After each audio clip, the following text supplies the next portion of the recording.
Isaias 59:1-2. Narito ang kamay ng Panginoon ay hindi maikli na di makapagligtas, ni hindi mahina ang kanyang pandinig na ito'y di makarinig. Ngunit pinaghiwalay ng inyong mga kasamaan kayo at ang inyong Diyos, at ang inyong mga kasalanan ay siyang nagkubli ng kanyang mukha sa inyo, ano pat siya ay hindi nakikinig. Kasalanan ang hadlang. Ibig ng Diyos na iligtas ang mga kasalanan at digin ang kanyang panalangin.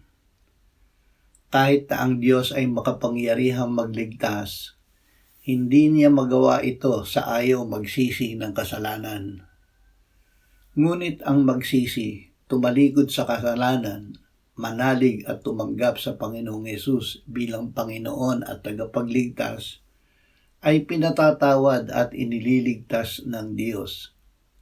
Nagkakaroon siya ng pakikisama sa Ama at sa Anak sa pamamagitan ng Espiritu Santo.